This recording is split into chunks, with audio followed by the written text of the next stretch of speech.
pertanyaan yang paling viral hari ini adalah, Pak Ustadz, ini kan nanti lebarannya berbeda, kami ikut yang mana? Ya, di situ jamaah yang berbahagia muncul pertanyaan, Tat, lebarannya beda. Tanggal lebarannya berbeda. Bapak-bapak ulama beda pendapat dalam hal ini. Majelis Daimah yang ada di Arab Saudi menyatakan bahwasannya mengikuti pada wukuf di padang Arafah yang terjadi di Makkah Al-Mukarramah. Tapi pendapat ini, Pak, dibantah oleh pendapat Syekh Ibn Utsaimin, sesama ulama Arab Saudi juga. Beliau memfatwakan tidak, mengikuti daerah di mana berada. Mengikuti daerah di mana berada. Jadi bapak-bapak yang berbahagia, ibu-ibu yang dimuliakan Allah Subhanahu wa taala, ini kalau kita belajar dari sini, jamaah yang dirahmati Allah. Ini pendapat Syekh Ibn Utsaimin, dan kami pribadi, ya, saya pribadi, dan ini merupakan pendapat banyak ulama di Indonesia.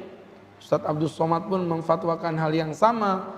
Ustadz Ahmad Syarwat pun mengatakan hal yang sama. Artinya kalau ulama-ulama yang berkompeten di bidang fikih saja berpendapat yang sama, Buya Yahya juga mengatakan hal yang sama, maka mohon maaf teman-teman, Agus Khairul Huda juga mengatakan hal yang sama. Jadi yang di FB teriak-teriak itu, mohon maaf Pak, mohon maaf sekali lagi, mereka adalah orang-orang yang punya semangat yang luar biasa, yang teriak-teriak di media sosial tapi nggak punya ilmu. Loh, rujuk dong para ulama. Yang menetapkan lebaran kita tanggal 10 itu nggak cuma 1-2 negara loh. Indonesia, ada Malaysia, ada Brunei Darussalam, ada pula di Singapura. Apakah ulama-ulama ini bodoh semua?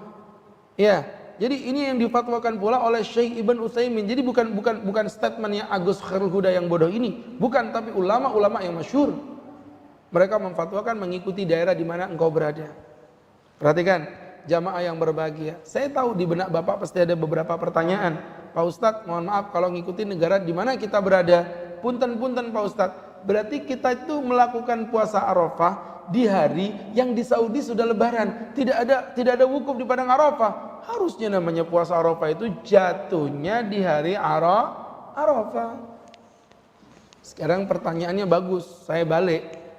Emang ada dalil yang ngatain kalau puasa Arafah harus jatuh di waktu orang wukuf di padang Arafah? Lalu saya bertanya balik ini, emang ada dasar yang mengatakan begitu? Poin pertama, tolong dijawab, dan saya yakin gak ada jawabannya. Poin kedua, disampaikan Ustadz Ahmad Syarwat, beliau pembina rumahfikih.com. Beliau berkata apa? Masya Allah, kata beliau begini, logika yang cerdas akan berkata, ini hanya buat-buatan akal-akalan dari mereka yang begitu semangat tanpa memiliki dasar ilmu. Kenapa? Karena pensyariatan puasa Arafah itu jatuh di tahun yang kedua Hijriah. Jadi puasa Arafah itu baru disyariatkan pada tahun berapa? 2 Hijriah. Sedangkan ibadah haji itu baru disyariatkan di tahun ke-7. Baru dicontohkan oleh Nabi di tahun ke-10. Jadi haji itu baru turun syariat perintah haji itu di tahun yang ke-7. Udah, mulai nyadar nggak? Artinya para sahabat pernah mencicipi menjalankan puasa Arafah tanpa adanya wukuf di padang Arafah. Ngerti nggak maksudnya? Loh, pensyariatan hajinya kan tahun ke-7 Pak.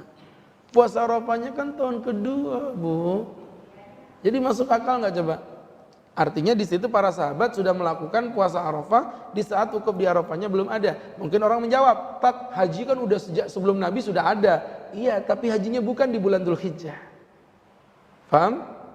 Jadi dari situ kalau kita pelajari jamaah yang berbahagia, di sini kita dapat poinnya. Ini poin pertama. Poin kedua, tapi kan Makkah itu kiblat kita. Harusnya umat Islam itu kompak dong, mengarah ke satu kiblat yang sama.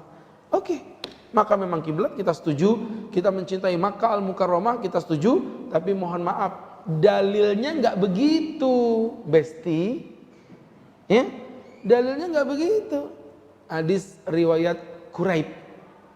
Quraib adalah budaknya Ibnu Abbas. Diutus berangkat ke Damaskus. Syria di Damaskus di Syria. Waktu itu diutus Quraib. Pertengahan Ramadan Quraib pulang. Pertengahan Ramadan Quraib pulang.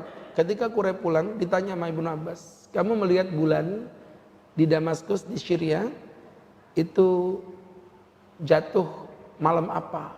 Kata Quraib, "Kami melihat pada Kamis malam Jumat."